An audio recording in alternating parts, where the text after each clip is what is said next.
gymnastics and they're never going to come to a conclusion. The reason why I couple this with a whole bunch of other things is they're all related to fundamentally the question, is Islam true? Because what's worse, having to die and possibly be tortured by your enemies, or a man hitting his wife with a miswak? What's actually physically worse? Also, you know. Okay, no, sorry, let me just answer this. What's actually worse? I mean, I just think those are very different circumstances that you can't like. No, okay, what situation would you rather be in? I'm just talking about in terms of unfairness, because the root cause of these questions is there's something unfair in the text. Are you guys sticking to, are you up to answer some more questions? Sorry, I can't hear you. Are you up to answer some more Can you questions? answer more questions? Yeah. Oh, okay. Yeah. I'm his cousin. I'm Muslim, obviously, but I just have some questions about Islam. So I think you probably get asked this often, but like I've never had an explanation that makes sense to me. But in Surah Nisa, like verse 34, when it says that like men can strike their wives, I was just wondering like an explanation that you have or an interpretation of that verse. Yeah. And why God had written that in the Quran. Okay. When it comes to, for example, that particular verse, can you read it out, the whole verse? In English?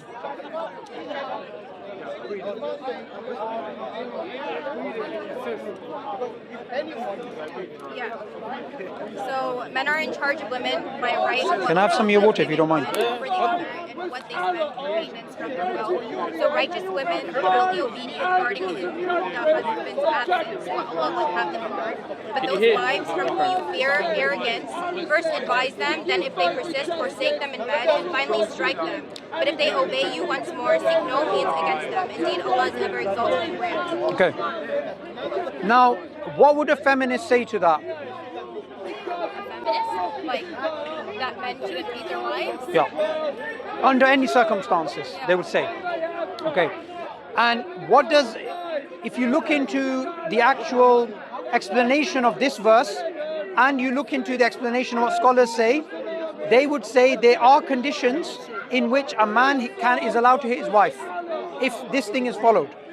In 1400 years of Islamic history, this thing has been discussed. No one can deny this is in the Quran. Okay? Now, the most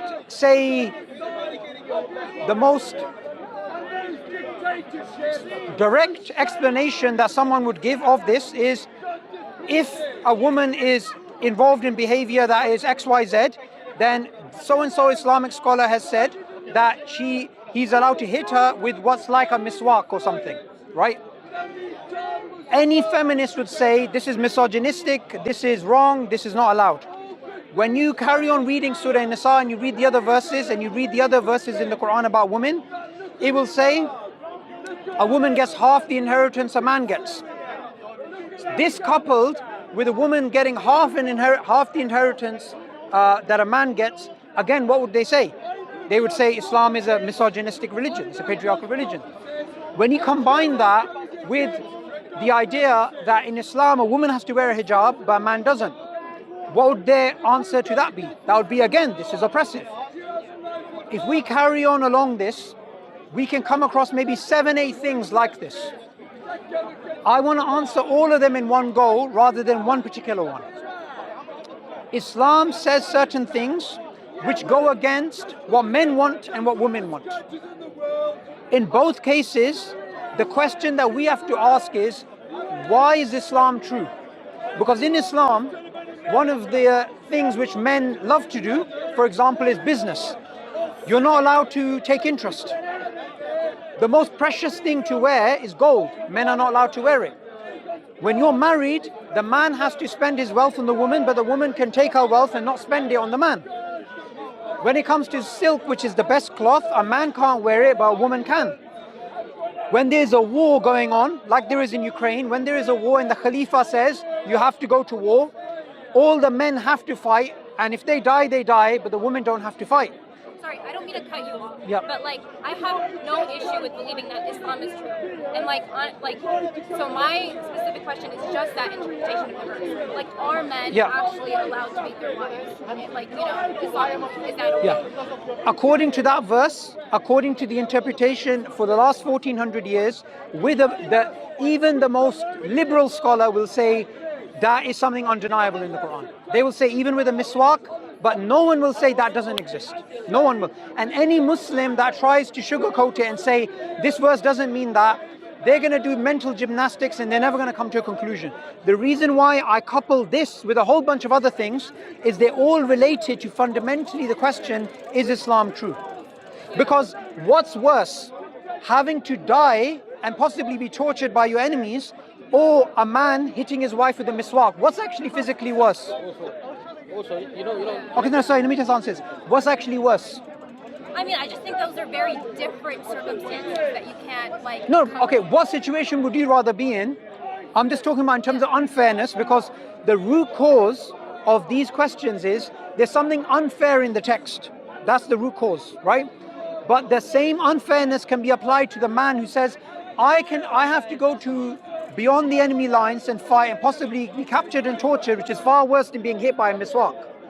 So in Islam... But you said that's the most liberal interpretation, so what's the more strict one?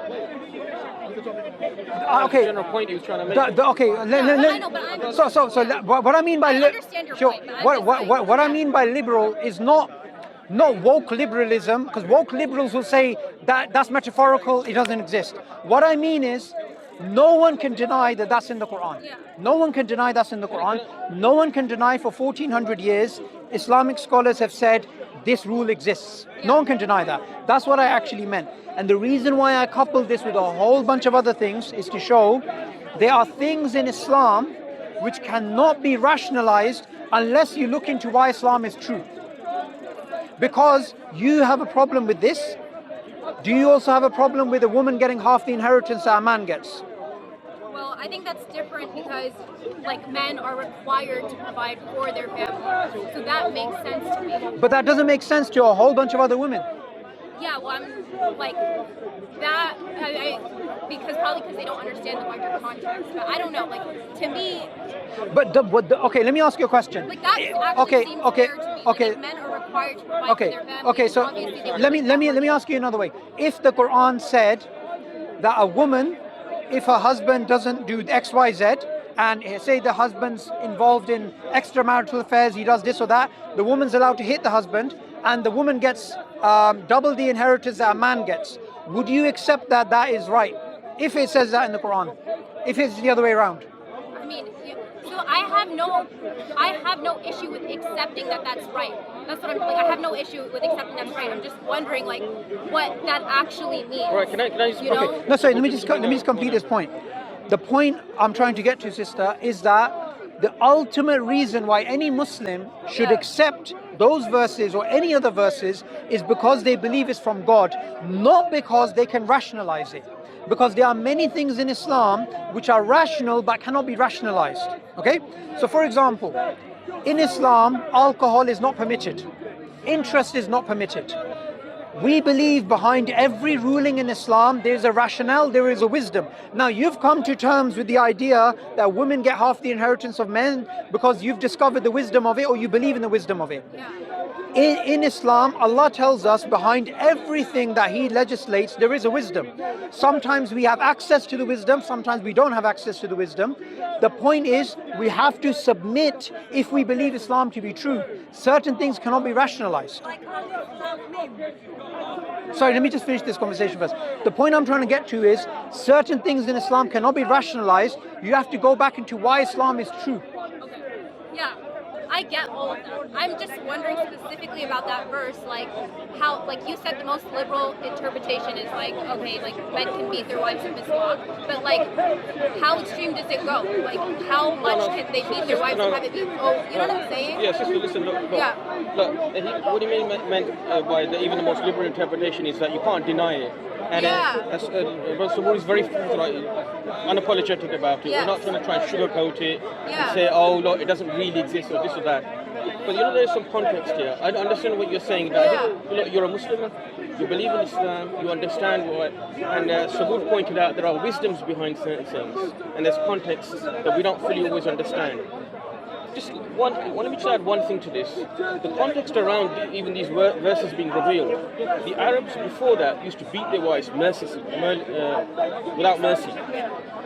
initially it was forbidden, totally. And what happened was that because it went totally 180, then a lot of the people complained that How did it go totally 180? by saying first they used to, you have to understand, women's rights didn't exist before in Islam, before Islam came along, right? Even in inheritance, when Muslim women were allowed to inherit half, a lot of people mocked Muslims. A lot of people mocked Muslims. Well, you're giving your women inheritance rights, things like that, right? With the beating verse, I want to be very specific and address this very specifically. Initially, the Arabs would beat their wives very aggressively, mercifully, and Islam came and said, no, that's wrong. But what happened is in a society that's so used to that, where the men were so dominant in that way, that a lot of people complained, hang on a minute, the women have gone the other extreme now, they're taking full advantage and they're not able to manage and govern and so on. So when these verses came in, it came as a way to moderate.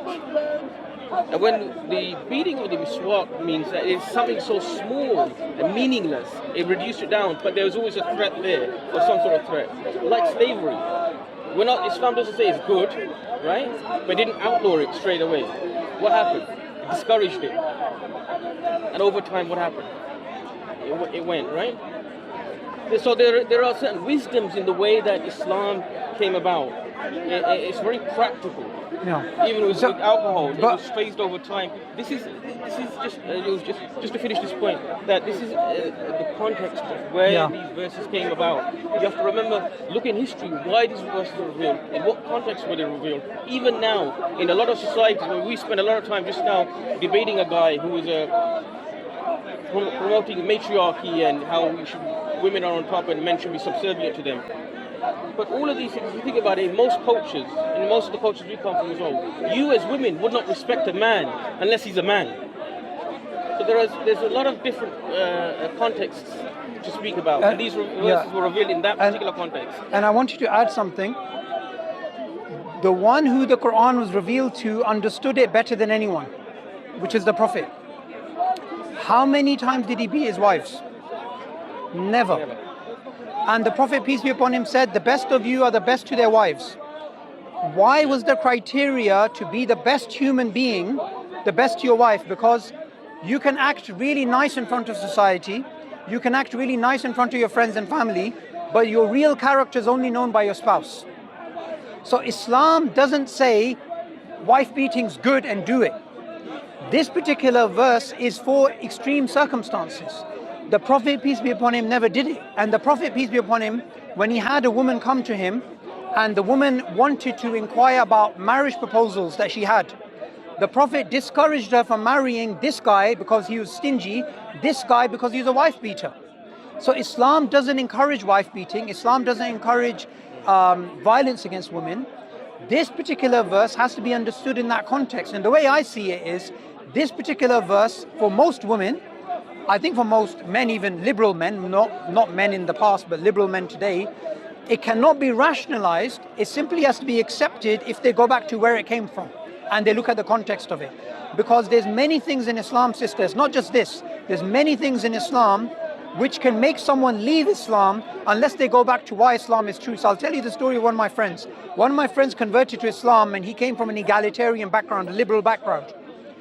He found out that in Islam a woman cannot seek divorce. She can only get khula. She can't say talaq, talaq, talaq and get rid of her husband like the man can. There's an asymmetry there. And what happened was, this made him doubt Islam because he's a convert and he was brought up in a liberal feministic sort of way. After marriage, he discovered, actually, I see a wisdom behind this. Whatever wisdom he discovered, he discovered. So sometimes these things are tests from Allah. They actually test from Allah to see whether we believe. And this is why the question always goes back to, why is Islam true? What did I do with the guy who's here before you? I'm not interested in all the questions that he has.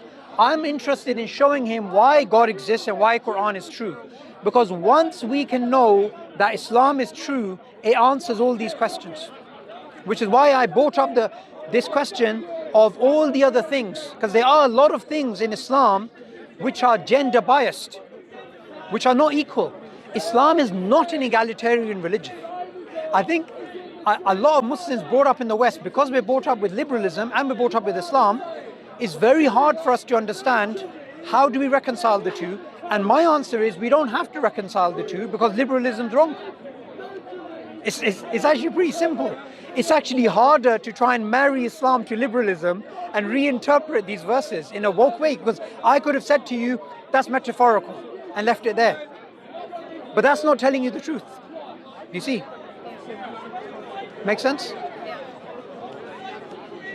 Try reading tafsir. Any verse you don't quite understand fully, find a tafsir you like, and then nowadays so easy, you can go online and look at the tafsir explanation of those verses. Well, I mean, like, that's what you were saying, though, is that sometimes you'll just never understand the wisdom behind it. Which is, like, I guess I have a lot of questions about the wisdom behind some commandments. And, like, I don't, like, this... Yeah. But that's where the tafsir will come in. That what you'll often find is that some wisdoms are explained. Not everything, some are explained. There are some ahadith, that Rasulullah gave some ahadith, some context behind it. Right? You'll get some of these explanations through tafsir and commentary. You see? For example, when we look at interest may not mean a lot to you perhaps. It does to a lot of Muslim men who are into business, who are into, like, it's a massive constraint economically, especially if you live in the West. You can't get a house on mortgage, you can't get a finance on mortgage, you can't start off a business on mortgage. What is the wisdom behind that? We'll find out on the Day of Judgment. What is the wisdom behind the fact that in Islam, a man is given authority over a woman? Now, nobody can say that Surah Nisa doesn't say that. It does say that. It's the beginning of the verse, that men are the maintainers and protectors of women. It doesn't say they're equal partners. Now, that doesn't mean that one oppresses the other, but it does mean that one has authority over the other. And in Islam, for example, the Khalifa, the head of state, here in the UK, the Prime Minister can be a man, a woman, nowadays anyone in between. But in Islam, the Khalifa has to be a man. All the prophets were men. Now someone can turn around and say, this is wrong, this is patriarchal, this is not in line with 21st century wokeism. And we could say, yeah, that's fine. But what's the evidence that Islam is true? Here's the evidence, therefore we follow it. Look, Islam's not a religion of fashion. Islam's a religion of tradition. It's a religion which dates back hundreds of years, and it's a religion there with a divine origin. So it's not going to fit woke liberal ideologies. If you were brought up in, say, sub-Saharan Africa, this question would not even come to you. The reason why it's come to me and you and us is because we're brought up here in the West. So we have to understand, a lot of the time they're battling opposite ideologies, and we don't need to. We just need to drop the other ideologies and wholeheartedly understand that Islam is the paradigm. It's not a paradigm that needs to match up to others. And I accept that. Yeah. Also, this is just another question. I guess it's not, I don't know if you would want to answer this or if you have time, but you brought up slavery and how, like, Islam kind of phased it out. But, like, I'm just wondering if there is any room, like, if someone wanted to bring back slavery right now, is Islam okay with, like, is that okay? So, I think it was Bin Baz who was asked this question. Was it Bin Baz or Uthaymeen? One of the scholars was asked about, there was a conflict, and he was being asked about this, and he said, no, that's finished. And someone, I'd need someone who has more knowledge on this to verify this, but I remember there was an opinion about a recent conflict in which slaves could have been taken, and the scholar said no. Now let me just explain something very important. There is zero slavery in Islam, okay? Slavery is zero rights. What happened in America when they were the transatlantic slave trade and in Europe, they took these people, they killed them, they butchered them, they raped them, they slaved them, they mutilated them, they gave them no rights. A slave by definition has no rights. Islam doesn't have slavery. Islam has something which is different, which is best to describe as bonded servants. Bonded servants. So I'll explain something. In the Quran it says, if a slave wants their freedom and they want to work towards their freedom, give it to them. That's in the Quran. And in the Quran, and the Prophet told us, treat people justly. The Prophet told us that the slaves should be eating the food that we're eating and they're wearing the clothes that we're wearing. That's not slavery. And also, there was a man that hit a slave. He hit a slave. He felt bad. He went to the Prophet. And the repercussion for hitting the slave was the slave was freed. This is not slavery. Islam has something different to it. And Islam encourages freeing of slaves and the right treatment of these people. So whenever we look at slaves, we think of what happened in the transatlantic slave trade. You cannot compare that to what happened. You know the Prophet's uncle Abbas, right? The Prophet's uncle Abbas. At one point he was a slave and he was freed.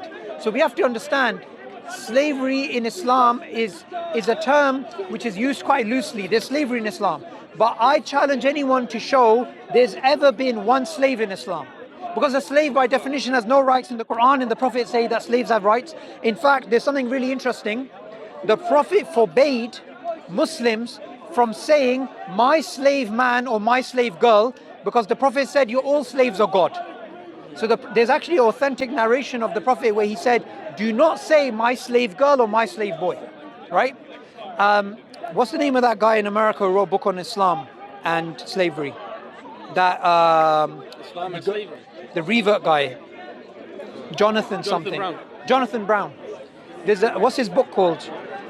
Basically, Google this book called Jonathan Brown. This book is written about slavery. I haven't read it. I heard it's very good. Just letting you know. But these nuances are really important because no one had this 1400 years ago. Just another question about that.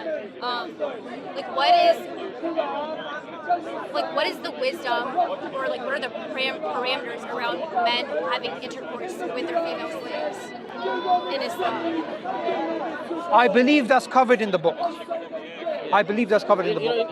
Again, a lot of these things were you have to put in a lot of your questions. It really helped trying to understand the context in which Islam came, how the pre-Islamic Arabia was, and the world was really. It put a lot of context. Even with that, Islam put rules down. So hang on a minute, you have to marry the slave, or there are rights to get her pregnant, etc., etc. There are certain things in there. Well, I suppose your wider question would be, why not just outright forbid everything, right? Just make everything haram. Even I don't think that men had to marry. They could just freely have intercourse. No, there were rights. There were rights that were given. Before that, there were no rights. You could do what you want. You treat them like absolute property, like cattle. But there were rights given. No, you can't do that. But then there are certain things that are, again, in that context, in that society, that time, it was very different. But what Islam did was, it didn't just, the whole of slavery, they didn't just abolish it straight away. So, no, it's all haram. That's it. Because it said society would collapse. It would have collapsed on itself. Again, Islamic collapsed if they weren't allowed to have sex with their female. Let me explain to you how. Okay, let me explain to you how ancient warfare worked. Ancient warfare was all about reproduction is battlefield success. So what would happen is two tribes would fight each other. The women from these tribes, all their husbands would be dead. So you wouldn't just leave them. They would be taken by the other tribes and assimilated into that tribe. This was ancient times. Persia, Rome, China, India, everyone was doing the same thing. So what Islam said, it came and regulated that. It regulated that. It didn't ban it. It regulated it. Now someone can turn around today and say, I think the best thing would have been that Muslims just refused to engage in slavery at all and let the other empires engage in them, and they had greater reproductive success. From a purely sociological perspective, Islam would be at a massive disadvantage on the battlefield. So these things, look, sometimes it's very hard to understand objectively, but in warfare, a lot of the early times, there was no states, there was no borders. Everything in the beginning was the age of empires. It was to do with warfare, and reproduction was one of the fastest ways to replenish your troops, which is why people that could reproduce faster, they actually won greater land, they won greater territory, they had greater empires. It was a different universe. That's why a lot of those things today, when we try and understand them, we cannot understand them because the context has disappeared. Well, so then that's my question, like if someone wanted to bring it back, like technically, like what in Islam is there that would like prohibit that, you know? Okay, so in Islam, the Prophet taught us the scholars are the inheritors of the prophets. So for example, I'm not a scholar. If I say something, I have to find it in the Quran, in the sayings of the Prophet or the consensus of the first 3 generations of Muslims. That's it. That is Islam. So what we find is that if there's a contemporary problem today, say the war in Bosnia, during this conflict, female slaves could have been taken. But there was an Islamic scholar who's asked, and I think his name was Bin Baz or Uthaymeen, I don't remember which one of those scholars it was. He was asked, are we allowed to take female slaves? And the scholar said no, because that's finished. That was in the past. So to answer your question, can we bring slavery back? Well, according to scholars who are inheritors of the prophets, the answer is no. You have like councils of scholars, fiqh councils and all sorts.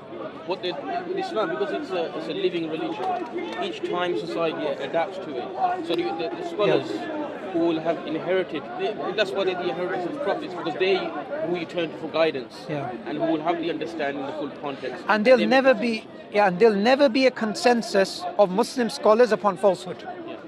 You can always have one guy randomly saying X, Y, Z, but a consensus of the scholars will never be upon falsehood. Yeah. Thank you. What were your guys' names? Sabur. Sabur Hassan. Okay. Thank you. Are you guys from the States? Yeah, we are. I just want to, which city are you from? I'm from Minneapolis. I find, and I don't mean this in a disrespectful way at all, I've spent a lot of time at Speaker's Corner and I speak to people regularly. British Muslims don't really have these questions as much as American Muslims do. And I just wanted to ask you a question about this. Generally, when I find American Muslims, they're a lot more liberal than the Muslims here. Do you have the same experience? I mean, I've only been in London for like 2-ish days and I haven't interacted with a lot of Muslims here, but like, so I actually can't answer your question. No, he's asking about America, United States. Compared to Muslims in London, like I don't know, I don't interact with that many Muslims Okay. in London, but I don't know. I think they in the United States, you guys are, the Muslim community especially, they're in the American society, they very cleverly linked minorities all onto the Democratic side, the left leaning, the liberal side, because they said, these Republicans and the right, and they all like, it's not us. And therefore, I think maybe because of that, it's got a cultural influence on the Muslims. I also think it's because when you look, for example, here in London, we have Chinatown with Chinese people. We have Golders Green with Jewish people. We have East London with lots of Muslims. I think in America, the Muslims are scattered all over the place. And that weakens the Muslim identity, it weakens the Muslim confidence, it weakens the ability of Muslims to articulate themselves. Because this pattern, I've seen it for so many years that I don't believe it's something that has no basis. So I was trying to figure out what is the actual cause. My understanding is because the Muslims in America because America's so big, they don't seem to have a strong community in one area. They all seem to be thinned out in different places. Yeah, I mean, it could be. I feel like geographically, like Europe is just closer to the homelands of Islam, So like Morocco is down the corner, around the corner, right? Algeria, Egypt, Libya, Bosnia's in Europe. That could possibly be the case. Yeah. I'd recommend. You guys are from the United States. There's 3 scholars in the United States I particularly recommend, especially for you, listening to your questions, that I find the explanations very good. One is Dr. Yasir Qadi. You know Yasir Qadi, right? Have a look at his explanations. He's got a lot of videos online as well. Anything you type